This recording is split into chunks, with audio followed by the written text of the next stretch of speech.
Bayangkan, ada 99 pintu gaib yang terbuka, masing-masing memancarkan cahaya berbeda, getaran berbeda, dan rahasia yang tak terukur. Setiap pintu itu memiliki sebuah nama. Nama yang jika diucapkan dengan kesadaran tertentu, bisa mengguncang hati, mengubah realitas, bahkan membuka rahasia terdalam dari jiwa manusia. Itulah yang dikenal sebagai Asmaul Husna, nama-nama terindah dari Allah. Namun pernahkah Anda bertanya, apakah nama-nama ini sekadar kumpulan sebutan, sekadar doa yang diulang-ulang tanpa makna? Ataukah sebenarnya, setiap nama menyimpan frekuensi energi, sebuah resonansi kosmik yang bisa menggetarkan semesta? Para sufi kuno percaya, ketika seseorang melafalkan salah satu nama ini dengan hati yang jernih, ia tidak sekadar berzikir, ia sedang menyelaraskan dirinya dengan denyut jantung alam raya. Rahasia inilah yang jarang dibicarakan.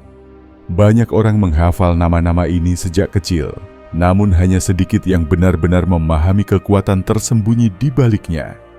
Mengapa Ya Rahman mampu melunakkan hati yang keras? Mengapa Ya Qahar bisa menumbuhkan kekuatan yang tak terbendung? Dan mengapa ketika Asmaul Husna dilantunkan bersama-sama, udara di sekitar terasa lebih ringan, lebih terang, lebih hidup? Dalam video ini, kita akan menyelami lapisan terdalam dari Asmaul Husna. Kita akan menelusuri jejak sejarahnya, menggali filosofi yang tersembunyi, lalu membongkar makna mistis dari getaran setiap nama. Anda akan menemukan bahwa Asmaul Husna bukan sekadar doa, melainkan kode spiritual, sebuah kunci yang bisa membuka potensi tertinggi dalam diri manusia. Tetap bersama saya, karena yang akan Anda dengar bukan sekadar penjelasan agama, tetapi sebuah perjalanan batin, perjalanan untuk memahami bahwa di balik setiap nama Allah, ada rahasia kosmik yang bisa mengubah hidup Anda selamanya. Untuk memahami rahasia Asmaul Husna, kita harus kembali ke akar sejarah spiritual Islam, bahkan jauh sebelum Islam dikenal dunia. Dalam berbagai tradisi kuno, nama selalu dianggap lebih dari sekadar sebutan. Nama diyakini sebagai representasi energi, esensi, dan identitas terdalam suatu wujud. Di Mesir kuno, para pendeta menyembunyikan nama asli dewa karena takut kekuatannya disalahgunakan.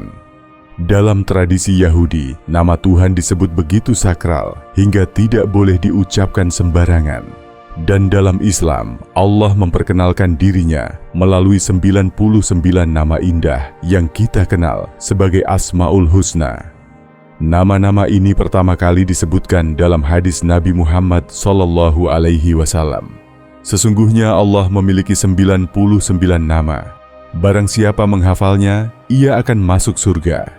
Namun para ulama sufi membaca lebih dalam. Mereka tidak sekadar melihat angka 99, melainkan sebuah peta kosmik. Setiap nama dianggap sebagai manifestasi sifat Allah di dunia: kasih sayang, keadilan, keperkasaan, cahaya, pengetahuan, hingga keabadian. Jika semesta ini adalah permadani luas yang dijalin oleh benang-benang energi, maka Asmaul Husna adalah warna-warna benang itu sendiri. Sejarah juga mencatat bagaimana Asmaul Husna dipakai tidak hanya dalam doa, tapi juga dalam praktik spiritual dan pengobatan. Para ulama di Andalusia menggunakan nama-nama Allah dalam doa penyembuhan. Di Jawa, para wali mengajarkan wirid Asmaul Husna sebagai jalan untuk menenangkan batin dan menarik kekuatan gaib yang melindungi. Bahkan dalam tasawuf Persia, zikir Asmaul Husna diyakini sebagai cara untuk menyelaraskan getaran tubuh dengan irama kosmos. Filosofisnya, Asmaul Husna adalah jembatan antara manusia dan Sang Pencipta. Ketika manusia melafalkan Ya Nur, wahai cahaya, ia tidak hanya memanggil Allah dengan satu nama, tapi juga mencoba membuka diri pada cahaya yang menembus segala kegelapan dalam hidupnya. Saat seseorang mengulang Ya Salam, wahai kedamaian, Ia tidak sekadar berzikir, melainkan mengundang gelombang kedamaian ke dalam hatinya. Nama itu beresonansi, bergetar, lalu menyebar, menciptakan perubahan yang bisa dirasakan. Namun seiring waktu, pemahaman mendalam ini perlahan hilang. Asmaul Husna lebih sering dijadikan hiasan dinding, sekadar pengingat visual tanpa makna yang hidup. Banyak orang menghafalnya di sekolah, tanpa pernah diajak merasakan kekuatan batin di baliknya. Rahasia yang dahulu dijaga para sufi, kini tertutup oleh rutinitas ritual. Disinilah letak keajaiban yang terlupakan. Setiap nama adalah kunci, dan jika digunakan dengan kesadaran penuh, ia mampu membuka pintu yang berbeda. Pintu menuju pengampunan, pintu menuju kekuatan, pintu menuju cinta, atau bahkan pintu menuju kebijaksanaan yang melampaui logika. Maka, ketika kita membicarakan Asmaul Husna, kita tidak hanya berbicara tentang lafaz. Kita berbicara tentang getaran spiritual yang bisa mengubah cara kita merasakan dunia. Getaran yang, menurut sebagian ulama tasawuf, bisa memengaruhi air, tubuh, bahkan perputaran nasib seseorang. Dan di balik semua itu, ada pertanyaan besar yang akan kita telusuri. Apakah Asmaul Husna hanyalah doa yang indah? Atau sebenarnya, ia adalah kode rahasia semesta yang telah lama tersimpan? Mari kita mulai dengan sebuah pertanyaan sederhana. Apa yang terjadi ketika sebuah nama diucapkan? Setiap kata yang keluar dari bibir manusia adalah getaran. Getaran itu merambat, mengguncang udara, lalu masuk ke telinga dan hati. Dalam fisika modern, kita menyebutnya frekuensi.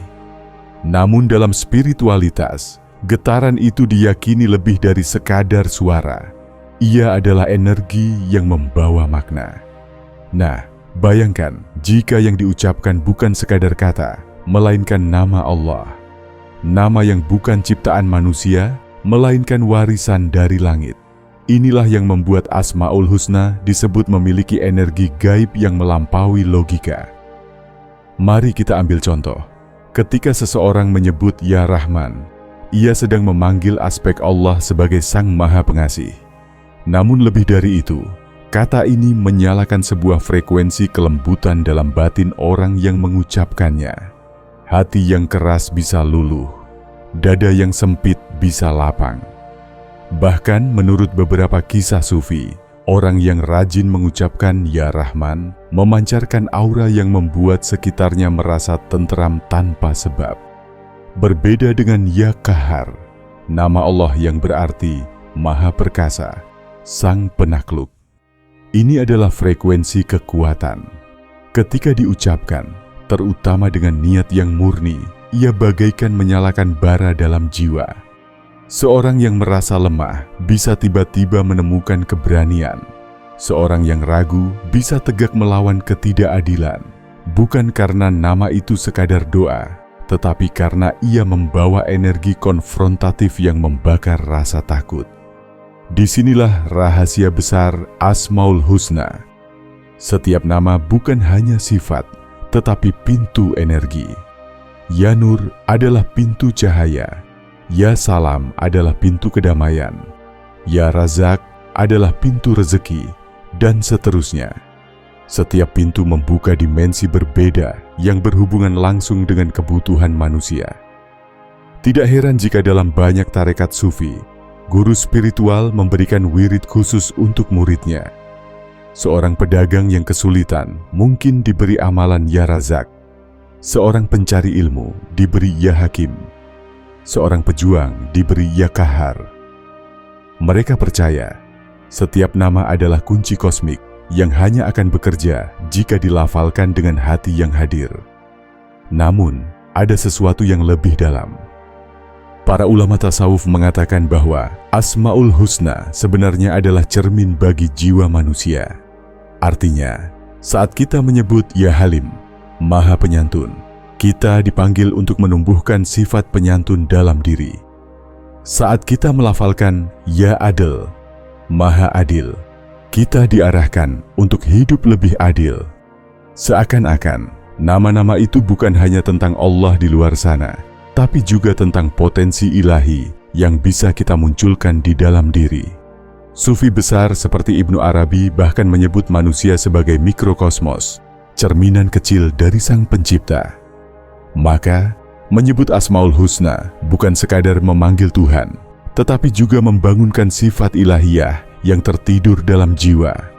Ya Karim mengajarkan kita menjadi pemurah. Ya Syabur melatih kita dalam kesabaran. Dan pada akhirnya, zikir itu menuntun kita kembali kepada fitrah kita yang sejati. Namun ada satu hal yang sering disalahpahami. Asmaul Husna bukan mantra instan. Banyak orang hanya ingin hasil cepat, rezeki berlimpah, masalah selesai, hati tenang, tanpa menyadari bahwa kunci sebenarnya terletak pada kesadaran dan penghayatan. Nama itu hanya akan bergetar kuat jika diucapkan dengan hati yang benar-benar hadir, bukan sekadar bibir yang bergerak. Seorang mursyid pernah berkata, menyebut Asmaul Husna tanpa hati, ibarat mengetuk pintu tanpa menunggu jawaban. Kata-kata itu sederhana, tapi penuh makna. Ia mengingatkan kita bahwa rahasia nama Allah hanya terbuka bagi mereka yang sabar, tulus dan sungguh-sungguh ingin menyatu dengan energi ilahi. Dan disinilah letak misterinya. Apakah mungkin setiap manusia sebenarnya membawa resonansi dari satu nama Allah yang menjadi panggilan jiwanya? Nama yang jika ditemukan akan membuka seluruh potensi dirinya? Pertanyaan ini membawa kita ke lapisan yang lebih dalam, di mana Asmaul Husna tidak hanya bicara tentang doa, tapi juga tentang takdir, frekuensi jiwa, dan rahasia penciptaan manusia itu sendiri. Jika pada bagian sebelumnya kita melihat Asmaul Husna sebagai pintu energi, maka sekarang mari kita masuk lebih dalam, ke ranah yang jarang disentuh. Dimensi rahasia di balik nama-nama itu. Para sufi percaya bahwa setiap manusia sebenarnya memiliki nama ilahi yang menjadi cermin jiwanya.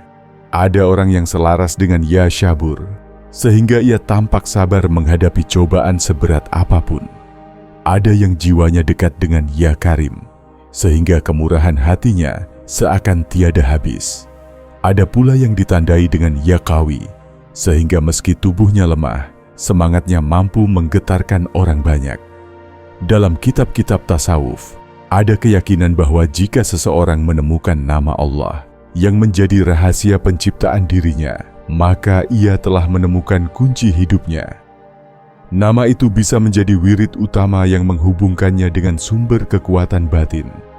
Sebagian bahkan menyebutnya sebagai ism sirri, nama rahasia yang hanya diketahui Allah dan diperlihatkan kepada jiwa tertentu. Namun, disinilah muncul berbagai mitos dan kesalahpahaman. Ada yang mengira bahwa melafalkan Asmaul Husna dengan jumlah tertentu pasti menghasilkan keajaiban instan, seperti harta mendadak datang, sakit langsung sembuh, atau musuh langsung kalah. Padahal, para guru spiritual selalu mengingatkan, nama Allah bukan alat sulap. Ia adalah resonansi. Ia bekerja jika hati, niat, dan perbuatan seseorang selaras dengannya. Misalnya, seseorang membaca Ya Razak beribu-ribu kali untuk mencari rezeki, tapi jika ia malas bekerja, curang, atau penuh iri hati, frekuensi itu tidak menemukan ruang untuk bergetar. Hasilnya hampa. Namun, jika ia membaca dengan penuh keyakinan, lalu berusaha dengan ikhlas dan jujur, maka energi nama itu memperkuat jalannya, menarik kesempatan, dan memudahkan rezeki. Ada pula rahasia yang lebih dalam. Asmaul Husna sebagai lapisan kosmik semesta. Beberapa ulama memandang bahwa setiap sifat Allah tercermin dalam hukum alam. Ya Muhyi, Maha Pemberi hidup, tampak dalam proses lahirnya bayi, tumbuhnya tanaman, dan bangkitnya musim semi. Ya Mumit, Maha Mematikan, terlihat dalam gugurnya daun, matinya bintang, atau ajal manusia. Ya Adil, Maha Adil, tampak dalam keseimbangan hukum sebab akibat. Dengan kata lain, Semesta ini bukan hanya ciptaan, tetapi juga cermin dari Asmaul Husna itu sendiri. Salah satu gagasan paling menarik datang dari Ibnu Arabi. Ia menyebut bahwa manusia diciptakan sebagai tajalli, manifestasi dari nama-nama Allah. Itulah sebabnya manusia bisa mencintai, karena Allah adalah Al-Wadud. Manusia bisa mencipta, karena Allah adalah Al-Khaliq. Manusia bisa memimpin, karena Allah adalah Al-Malik. Tapi semua itu hanyalah pantulan, sedangkan sumber aslinya tetap di sisi Allah. Inilah paradoks yang membuat Asmaul Husna begitu misterius. Ketika kita menyebut nama Allah, kita memanggil sesuatu yang transenden, melampaui segalanya. Namun pada saat yang sama, kita sedang membangunkan potensi dalam diri kita sendiri. Kita memanggil keluar sekaligus ke dalam. Rahasia ini jugalah yang membuat Asmaul Husna sering dianggap ilmu yang tidak untuk sembarangan orang. Para guru sufi biasanya tidak memberikan wirid tertentu tanpa melihat kesiapan muridnya. Mereka takut jika energi nama itu malah merusak jiwa yang belum siap. Sama seperti listrik yang bisa memberi cahaya, tapi juga bisa menyetrum jika tak digunakan dengan benar. Maka pertanyaannya, bagaimana cara kita mendekati rahasia besar ini tanpa jatuh ke dalam kesalahpahaman? Bagaimana menemukan hubungan pribadi kita dengan Asmaul Husna tanpa mengubahnya menjadi sekadar ritual kosong atau alat pemuasan keinginan duniawi? Jawabannya akan kita temukan dalam bagian berikutnya, saat rahasia ini diturunkan dari ranah kosmik menjadi sesuatu yang bisa dihidupi sehari-hari. Pengetahuan tentang Asmaul Husna akan terasa hampa bila hanya berhenti pada tataran intelektual. Rahasia sejati baru akan terungkap ketika nama-nama itu dihidupkan dalam kehidupan sehari-hari. Bukan sekadar dihafalkan, bukan pula sekadar dilantunkan dengan bibir, melainkan dirasakan, direnungkan, dan diresapi hingga getarannya menyatu dengan denyut nadi kita sendiri. Bayangkan saat fajar menyingsing, ketika udara masih murni dan dunia belum sepenuhnya terjaga. Pada saat itulah, menyebut nama Allah dengan perlahan, seperti menyambungkan kabel jiwa ke sumber energi tak terbatas. Suasana hening membuat kita lebih mudah merasakan perubahan halus yang terjadi dalam tubuh. Terkadang muncul rasa ringan, terkadang kehangatan, atau bahkan linangan air mata yang datang begitu saja. Semua itu adalah tanda bahwa energi namanya sedang bergerak di dalam diri. Dalam keseharian, Asmaul Husna dapat menjadi penuntun dalam menghadapi berbagai keadaan. Ketika hati dipenuhi amarah, menyebut Ya Halim dengan penuh kesadaran ibarat menyalurkan air sejuk ke bara api yang menyala. Saat rasa takut menguasai, mengingat Ya Mukmin bisa menumbuhkan keberanian yang berasal bukan dari ego, melainkan dari keyakinan bahwa kita dilindungi. Setiap nama memiliki warna energi yang khas, dan semakin sering kita menggunakannya, semakin peka kita merasakan perbedaan vibrasi itu. Yang terpenting adalah menghadirkan niat. Melafalkan Asmaul Husna tanpa kesadaran hanya meninggalkan gema kosong, tetapi ketika hati ikut hadir, seakan ada pintu gaib yang terbuka. Perlahan, pola pikir berubah. Kita lebih tenang dalam menghadapi masalah, lebih bijak dalam menyikapi konflik, dan lebih mudah melihat makna di balik peristiwa yang terjadi. Pada titik inilah, Asmaul Husna bukan lagi kumpulan kata, melainkan cermin yang memantulkan cahaya sifat Allah ke dalam diri kita. Ada momen-momen di mana Asmaul Husna bekerja tanpa kita sadari. Saat seseorang teringat menyebut Ya Fattah sebelum mengambil keputusan penting, tiba-tiba jalan terasa terbuka. Atau ketika Ya Syakur terucap setelah mendapat nikmat kecil, hati menjadi lebih luas dan hidup terasa lebih ringan. Nama-nama itu meresap ke dalam ruang batin, membentuk kebiasaan baru yang pada akhirnya mengubah kualitas hidup. Praktik ini tidak menuntut kesempurnaan. Kadang kita mungkin lalai, kadang tergesa-gesa, namun justru disitulah letak latihan spiritualnya. Semakin sering kita kembali, semakin kuat pula ikatan kita dengan energi ilahi yang tersembunyi di balik Asmaul Husna. Lama-kelamaan, seseorang akan menyadari bahwa zikir bukanlah aktivitas sesaat, melainkan sebuah cara hidup. Ia menjadi napas yang tak pernah berhenti, irama halus yang terus bergema di balik kesibukan dunia. Dan pada akhirnya, tujuan dari semua ini bukanlah sekadar mendapatkan kekuatan, ketenangan, atau pertolongan dalam hidup, melainkan untuk menyingkap tirai antara manusia dan Sang Pencipta. Asmaul Husna adalah undangan untuk kembali, untuk mengingat, dan untuk bersatu dalam kesadaran dengan sumber segala cahaya. Pada akhirnya, rahasia tersembunyi dari Asmaul Husna mengajarkan kita sesuatu yang sangat dalam, bahwa setiap nama Allah bukan sekadar sebutan, melainkan jembatan menuju kesadaran yang lebih tinggi. Ketika kita menyebut satu demi satu namanya, sesungguhnya kita sedang mengetuk pintu hati sendiri. Kita sedang membangunkan sifat-sifat ilahi yang sudah ditanamkan dalam diri manusia sejak awal penciptaan. Seperti api yang tertutup debu, energi itu hanya menunggu untuk dinyalakan kembali. Sejarah telah menunjukkan bahwa pengetahuan ini sering dijaga rapat, seolah menjadi harta karun spiritual. Namun rahasianya sederhana. Ia terbuka bagi siapapun yang mau mendekat dengan hati tulus. Tidak perlu ritual yang rumit, tidak perlu syarat-syarat yang memberatkan.